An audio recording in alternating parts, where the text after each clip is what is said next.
Welcome back to the Two Promises podcast. Let's dive right into another exciting adventure with BD and crew as he pursues his new passion of one day finding the most epic bourbon. The Two Promises team send their special thanks to Hobie and the Huckleberries for their masterful theme music. So grab a glass, relax, and enjoy responsibly. Baby says she's leaving if I don't stop drinking wine. So I switched to whiskey, now I'm feeling fine. Drinking that smooth, smooth whiskey. No more wine. I like straight bourbon. Baby, you try the ride. Welcome back, everyone. I'm really excited to welcome a very special guest to the show. He's completed a project that is a very central theme to the work that we're doing here at Two Promises and the future efforts that I'm engaged in. And it's really great to have somebody that is so like-minded and that is so far along in the process. So I'm really excited to introduce Mr. Brian Ricketts. He is a author. He is a veteran, and not just in the DoD, like active duty world, but also served quite a bit of time as a contractor overseas during OIF and OEF. He just completed a book that is already available, and I'm going to introduce him to tell us a little bit about himself, his story, and then we're going to dive into his book, what that's all about, and what the purpose behind it is. Mr. Ricketts, take it away. Hi, how are you doing? Hi, everybody. Well, like Brenda said, my name's Brian. I recently wrote this book to try and focus on some of this stuff that's going on. A little background on me. As Brent mentioned, I'm ex-military. I spent 7 years active duty with the Navy and also worked as a POG contractor during OAF. I also did a little time with the Coast Guard as an auxiliarist right after 9/11. Since then, most of my career was writing software, so I've really been out of it until recently. Now that I'm retired, I just got the bug to start writing about this, and particularly since the stuff in Syria has happened, and we've blundered into that again, of course. I got the concept for this book from a friend of mine who's a retired VA administrator. He's also an ex-Marine. Conceptually, this book is really designed to highlight and focus what female soldiers go through, because they have the same problems that all of us guys do, but it's a little more intense for them because of their nature, or basically because they're women. They've got different feelings about things than guys do, or I should say they express them more readily. They also have a lot of physical problems because of it. Their internal plumbing is different, and they have problems with their cycles every month. And it's just a big problem for them. It really centers on that. Right. Yeah. Their bodies, their hormones, all of the systems. Yeah, they're different. Go ahead. The book really centers on that. The heroine in this, or the protagonist, if you will, is a Navy pilot who gets severely injured in a crash in Syria. Now, this story is based around some actual battles that took place at a FOB there called Al-Tanf, T-A-N-F. It was supposed to be a clandestine base, but it's really not. There's been a number of fights over it by all the various factions, mostly ISIS, the Syrian army and the Russians and the Free Syrian Army, which is, rebels themselves. They've all fought over it, and we've been involved in it right from the get-go, about probably in mid-2015, 2016 time frame. Right. Yeah, so tell me about, what's the name of your book again? The name of the book is Blood, Tears, and Purple Hearts. But it kind of gives you a description of what the whole story is about. The battle where people are bleeding, they're hurt, they're screwed up, and the protagonist, again, she loses her leg in the crash, so she's disabled somewhat and isn't allowed to go back to flying, which she wants to do, and the Navy will not allow it. So she has a lot of stress over that. Yeah, absolutely. And I can definitely relate some of those themes. I didn't lose my leg, but whenever I was leaving the military, I was really wanting to continue to serve. I was very close to hitting the retirement age, and honestly, I was putting in an officer's package. I was just finishing up my degree, was talking to people, kind of working out the programs specifically to apply to, and then I kind of ran into my own health issues, and those can be a little bit one-sided and have their own ways of developing, but everything happens for a reason. I'm here now, and we're on the back end of it. So I think obviously myself and many other veterans can definitely relate to a lot of those themes of the purpose behind their actions, what they were doing over there, trying to enhance worldwide security, and then the after effects of any injuries, both visible, like her losing her leg, and also some of those invisible traumas that it seems like a lot of your book is really focused on. Well, to be really honest with you, Brent, my intention with this was to bring it out for people who aren't necessarily connected with the military, so they really understand what they're doing to people. When I say they, I'm talking about the people in our government that don't think twice about wasting us on, pointless fights. Right. And I think that that's a very important thing for advocacy and awareness at this point in time. A little bit in our little pre call chat, you'd mentioned some of the treatments and effects and the way that the socially the civilian population, the government, and the world at large responded to the Vietnam veterans.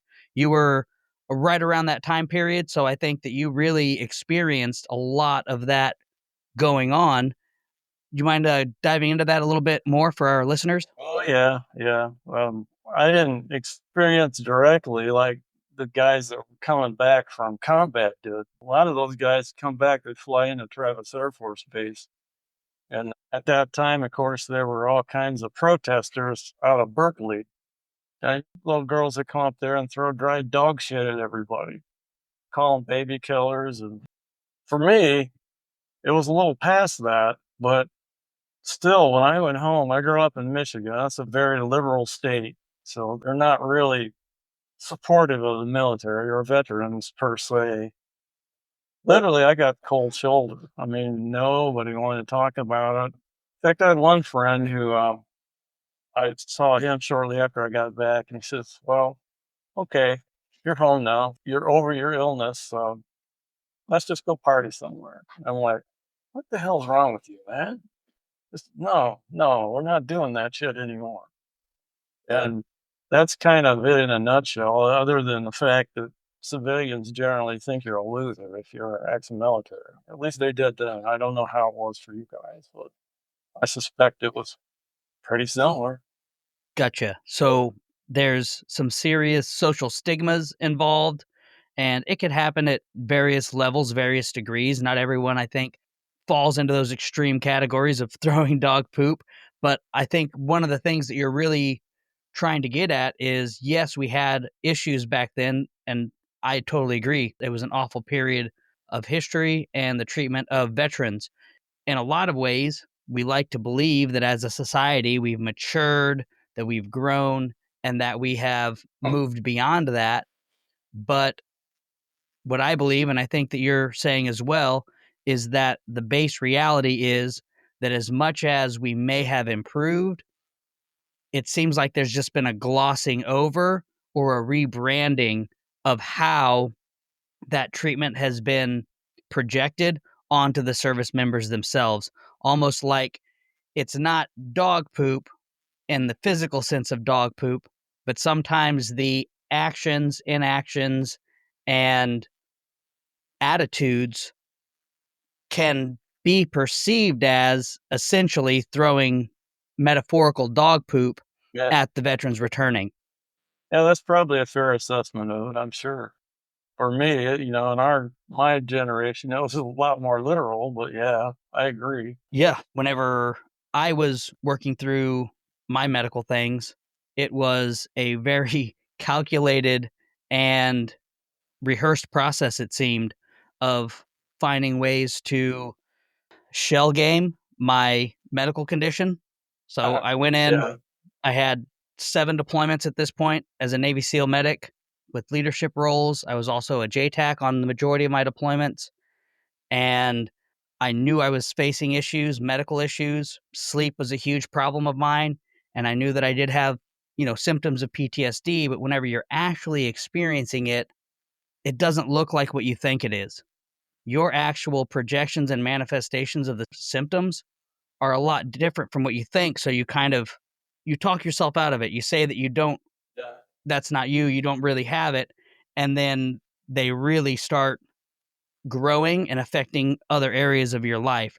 And then at some point, you're almost in it too far before you really even catch it. I did attempt to go to therapy and counselors with varying degrees of success throughout my career. But as a reservist specifically, it is very, very difficult to get any care for mental health. And they say that they don't stigmatize it, but they absolutely do. Oh, yeah. And I went to the Y, I went to independent people who had grant fundings through colleges, through their programs, wherever they went through, but it was not really the care that was needed. And then I went into crisis and I really did need care, and I knew what steps would be helpful for me because I've seen my friends and my peers go through them themselves. I've seen the therapies that were effective for them. I've seen the pitfalls that they found themselves in. Whenever I went in to get my initial consult for mental health to get a referral to the polytrauma clinic that would deal with PTSD, brain injury, a lot of the central themes of your book, Sure. instead of giving me the referrals and giving me my insurance authorizations to proceed, they did not diagnose me with what I was referred to, post-traumatic stress. They diagnosed me with a different medical condition, bipolar, no mention of Bipolar, huh? PTS, on a phone call, not even a video call, a 30, 40-minute phone call. They didn't give me a bipolar screening questionnaire. They gave me a PTS questionnaire, right? So it was literally just an administrative mechanism to push me aside, to stop my active service, to remove me from the Navy, and also delay any care. I requested referrals out in town. I requested to get into their clinics. All of them were ignored from that point on. So, no, dog poop was not thrown at me, but an administrative bureaucracy that was weaponized against me was absolutely thrown at me. And I believe that's being thrown at many, many other veterans throughout the continent. And this is something that I'm really grateful for your book to be able to be raising awareness for, because we need voices like yours to raise up and get the attention so that we can pressure our lawmakers into making some type of change.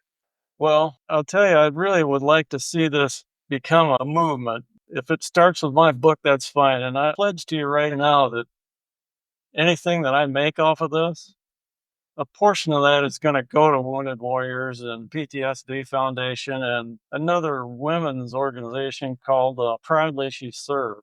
I don't know if you've ever heard of Christy Ennis, but she's a member of that. Christy Ennis is a ex-Marine who lost a leg.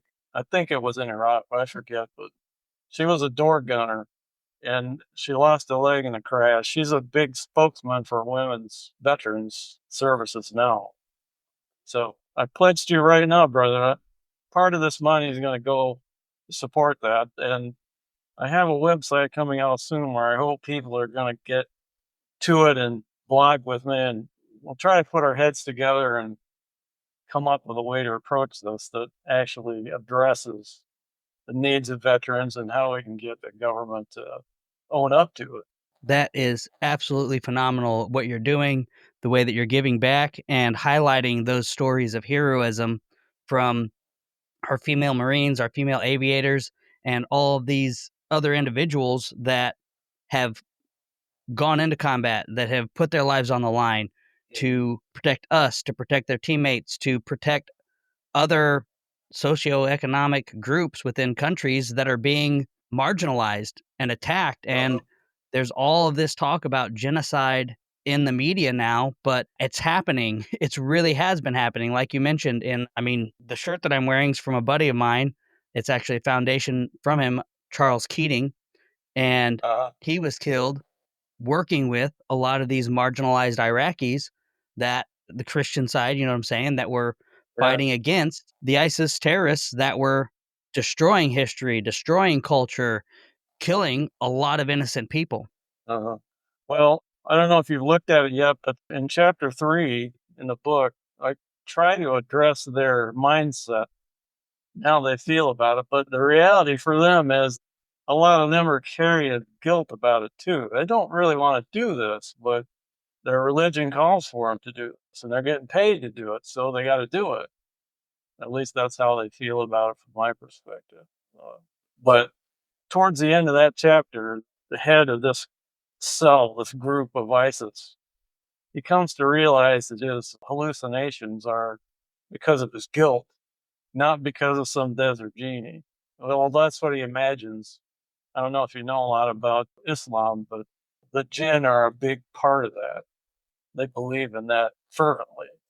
At least that's what I'm led to believe by Muslim friends. So I'm not Muslim, so I don't know for sure, but I thought it was a good theme for that particular chapter, Yeah, I like how you've just to give a little bit more color to the story.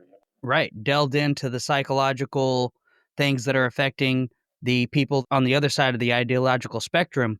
I think that's a really great way to look at it and to present it.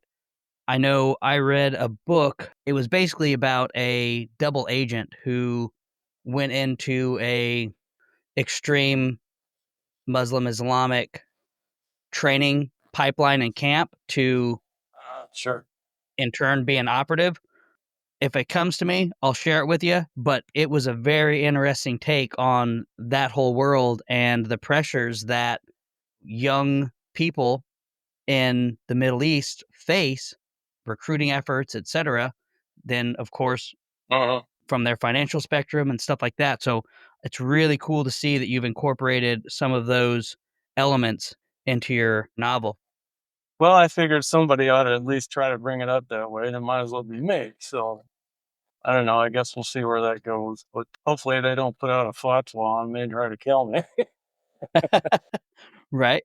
Just imagine, though, as much trouble as we're having, imagine how many tens of thousands of Muslims in Iraq and Afghanistan and now Syria have been killed over this crap.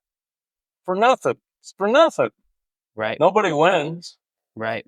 At least What that's how I feel about it. I'm sure there are people that still swallow the Kool-Aid and think we're doing a righteous thing, but in the long run, nobody cares. They got their way of living and we got ours. They don't want ours, which I'm sure you're completely aware of. You're right. It's definitely a very complex issue. So, if you don't mind, if you would like to go further on the heartbeat behind the book, I'd like to open the floor for that. And if you think that you've sufficiently expressed that, then we can move on to another question. I don't want to make it sound like it's a strictly a war novel because it's not. It's really based on the experiences of these two women after they've been cut loose by the Navy, how they try to recover and deal with disability and traumatic trauma. Like, for example, the other pilot, she's got severe headaches. She can't shake them, she can't deal with them. And eventually, the VA cuts her off on Oxycontin. So she has to turn to street drugs. It's the only way it gets rid of the pain for her. And they don't really know what to do. They say, well, you might have a concussion, it might be TBI, but we can't really do anything for you but give you meds. And then eventually they cut off the meds because they tell her they're opiates and they're habit forming and she can't have any. Gotcha. So of course then she turns to, and that just goes downhill from there. And that's well, I'll just tell you she doesn't survive, but I'm not going to give you any details because it'll spoil the read for you. But in a lot of ways, it's a very sad story, but it has some uplifting points too. I actually have a section in it where the main protagonist is really pulled out of her funk by a dog. She adopts a disabled war dog, and the two of them become very attached to each other. She realizes that this gives her something to hang on to. She has somebody to look after her, and they look after her. That's kind of also based on a true story about disabled war dogs. I don't know if you're aware of it or not, but you can actually go and adopt a retired war dog. They got PTSD like all of us can get it. Not to mention, of course, they get physical injuries like losing limbs and who knows what else. Absolutely. That sounds fantastic. You have blended a lot of elements in this book, not just what goes on deployments, not just the injuries that can be sustained, but the integration of a lot of units, like the multi-purpose canines or, working dogs, all of those things. There's different levels of them. And like you said, the ability to adopt them, to give them a home so that they don't have to be retired. And I think that you're doing a lot of really good things with this book, bringing awareness to a lot of topics, a lot of issues. And I think that's going to really expose the American public to different ways that they can support. Maybe they don't support, like you mentioned, hey, what are we really getting out of this? Are we just perpetuating a cycle of violence? But people, a lot of the big things is maybe you don't support the war, but support the warrior, support the soldier, support the animals. So there are a lot of people who I do believe want to get involved and want to be helpful and want to find a way that they can positively impact things, and opening up the door to them to be able to adopt a retired service animal could be a way that both the person and the animal could find healing and connection and companionship that would really make a world of difference. Yeah, actually, in the introduction to the book, I make a point out of that. I really point out that I'm not really trying to say that we should or shouldn't be involved in these conflicts, but we are, and this is the reality of it. People get killed, they get maimed, they get damaged mentally. They, we have to help them. We send them, so we got to mend them. That's a new saying, by the way. If you send them, you must mend them. That's such a very good way to put it. Very If they great way want to to put keep it. doing all this stuff, then well, they got to put people back together. There's just no other way around it. And that's something we didn't really have in my day. They just basically told you, well, get over it, buck up, deal with it. Right. To some extent, that'll work, but for some people, it just doesn't work. And you can't leave them out on the street to die. You got to take care of them. Right. At some point, they're going to have to address that. They're going to have to process it, and they should be able to have access to the tools, the techniques, the medical, everything, research and facilities that have been established since Vietnam to make it better. One of my big points is we have the research, we have the procedures, we have things that actually work. Obviously, the person has to be willing to do the work themselves, but it's a travesty that we've invested all this money, we have them available, and yet for insurance denial reasons or because of personal politics, work politics, whatever you might want to call it, these therapies and treatments are being withheld from the people who really need it and that they paid into it. It's not like we got free insurance. No, Yeah, we paid our exactly. insurance premiums from our paycheck. So it's not a free gift from the government that we should be just grateful that we get anything out of. No, this was a policy in my name that I paid for. And for people to just create all of these institutional barriers is appalling. Oh, I agree completely. Well, I was just trying to think what else I could tell you about the book. Yeah, I was gonna ask if you wouldn't mind giving us kind of like a broad strokes, maybe your summary, your attention grabber, what it is that you would tell somebody that you met in the Uber, taxi, whatever, or just out in the streets and the topic comes up. Hey, what do you do? Oh, I wrote this book. Oh, great. What's it about? What would your 30-second pitch be? Well, the real message in it, particularly for veterans, is do the things that we've always done best. You adapt, you overcome. That's how you win. there's no cure for it. It's just us learning how to cope with it. How do we deal with it? I mean, other than that, all they're going to do is give you drugs. You want to live on drugs the rest of your life? No, that's not going to work. It's just going to make things worse. You just have to come to terms with it in some way, somehow. At least that's my take. I'm sure the doctors are going to tell you something completely different, but the reality of it is we just have to learn to live with it. That's an excellent point. So, moving on, I guess, from that, in that piece, is there a particular story that jumps out to you that you did describe more on the book, during the book, that you would like to share with the readers as like a little teaser trailer? Well, the main gist for the protagonist is the fact that she wants to fly in the worst way.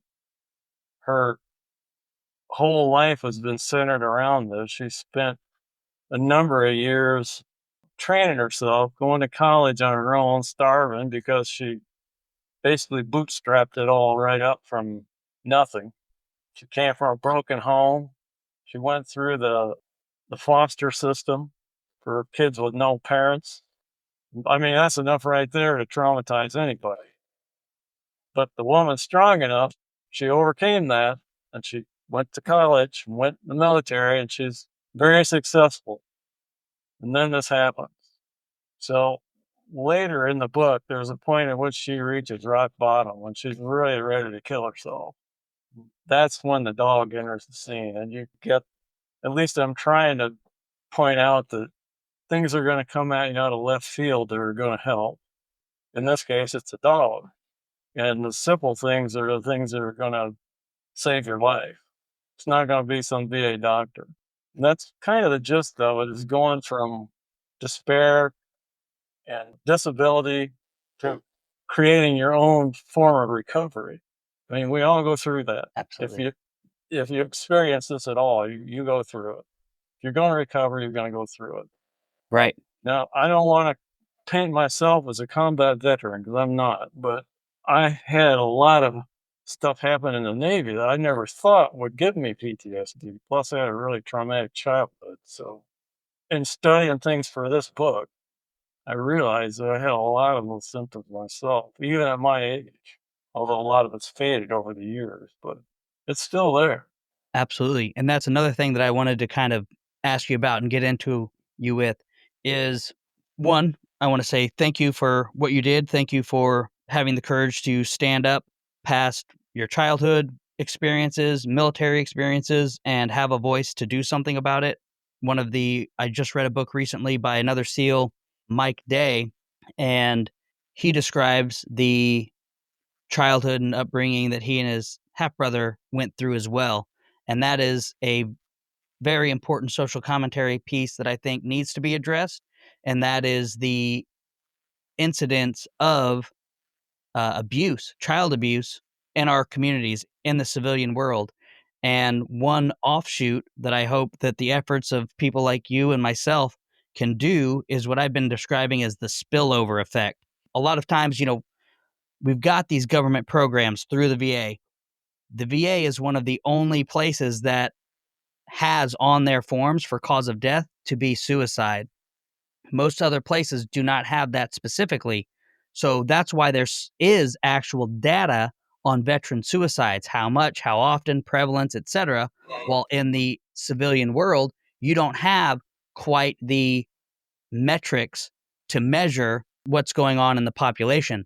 And whenever it comes to abuse, broken homes, things like that, it is a lot worse out there than we realize because so much of it's glossed over, so much of it is not talked about. So it takes confident voices to speak up like you did. And Mike Day also had a very abusive childhood.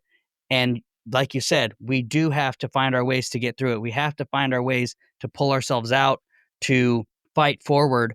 And you coming forward and doing this book is an excellent expression of that. Would you say that the work that you did putting this book together, writing this book, was therapeutic and healing for yourself as well? Yeah, I have to say it was, but like I say, it was a real painful process. I had to really evaluate things that had happened and how I felt about them. But in the long run, like I say, I pretty much gotten over it. I'm lucky that I found a good wife and I have a good daughter, and I've had a reasonably good life since I left the Navy and my That's excellent. civilian career. I worked as a software developer for 35 years. Doing stuff like that, you don't really have time to think about your inner problems. And you're busy all the time. I don't know if that's good or bad, but that's kind of how it fell out. Right. So it seems like what I'm hearing is that you kind of had to relive some of those experiences a lot while you were doing the book. And I imagine that also had to come at its own time. Right. It wasn't something that you could force. You had to work through it yourself in order to articulate it on paper the way that you needed to. Well, I'm retired now, so it makes a lot of difference. I have a lot of time on my hands. So when I started reading about all these various symptoms, I was like, holy crap. You just start to think back and what happened and why you're the way you are, basically. And yeah, that was really painful, but it's over now. I I can deal with it. I mean, I'm 70 years old, so I can deal with a lot of shit now. I'm over the hump, if you will. That's great. Right. So you also mentioned you have this available in English and you said you're working on some other languages. What's your rationale behind some of that? Well, at this point in time, all I have is English and Spanish.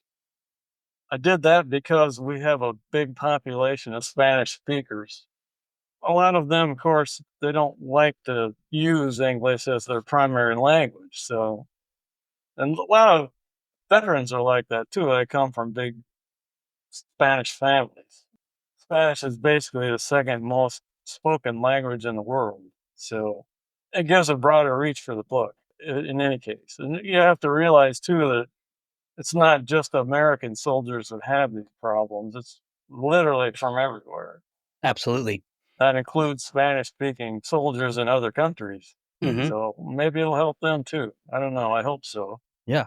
It sounds like you really do have a global vision for an impact. Yeah, that's really was my goal. Plus, as I was telling you earlier, I'm working on a screenplay for this. Hopefully, is going to go to a film at some point. That's excellent. And the lady I have in mind to play this role is part Hispanic. She's fairly well-known actress, but I can't give you her name because I don't have any legal permission to say it. But, she seems quite receptive to it. We'll see it. She would be a good spokesman for this too, because she's really a supporter of charities. She does a lot of charitable work, so it's a perfect fit. I hope it pans out. At least that's my goal with it. Absolutely. That's what we gotta push for, and that's what we're doing. So, I'm really grateful for all of the work that you've done, for coming on the show, sharing your story, talking a little bit about your project, your vision, and I am really excited to see all the work that's gonna occur and the positive changes that we're going to see both societally and within the government systems to help our veterans and then also the healthcare community to ensure that mental health spills over.